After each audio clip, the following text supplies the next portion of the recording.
purpose of me doing this video right now is to inform you explicitly of these things over here. Alright, what are the things? Is these things over here. Alright, lay away the risk method is other stuff, okay? Just take a note of these things over here. It's very, very important, because the later on the next few videos what I'm gonna talk about is very distorted. You need to understand what I mean. Alright, the displacement interpolations, alright, is something that you're gonna interpolate. Alright, meaning you're interpolating from these are all the interpolation stuff. Alright, then once you interpolate, once you get this thing over here, this is your interpolation function. Alright, same thing as later on you also derive certain stuff. I'll not go into details much, but at least yes, you can see this form of matrix is the interpolation. Okay, but however, within this interpolation function, alright, there is some n and n over here. As you can see, there's two n's.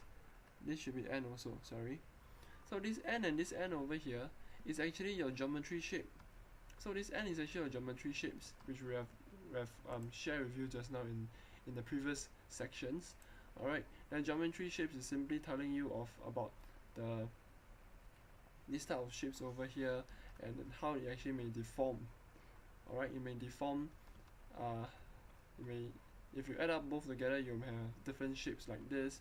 You may have different shapes like this, things like that. You may have, I don't know, it's anyhow you mix. Alright, but at least you get a meaning of that. Alright, I just want to convey to you that this geometry shape function is this one.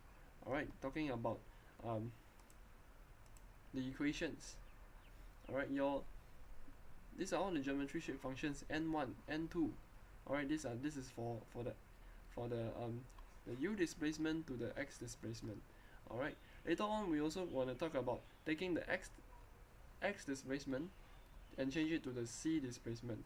Alright, there's two layers of doing things, and there will be a different shape functions again.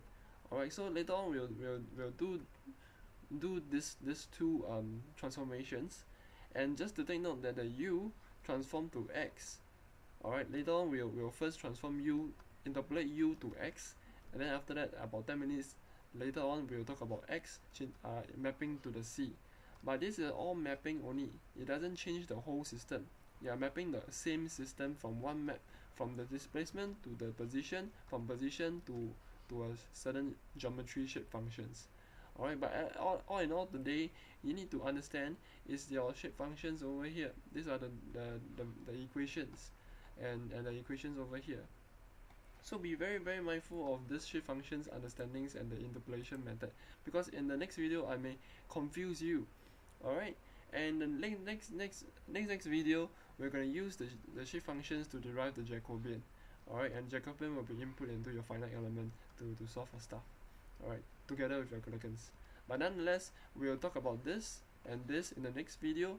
In the next video, we'll talk about Jacobian, and the next video, we're gonna mix Galerkin method, Jacobian, to derive your EA over L, your stiffness matrix.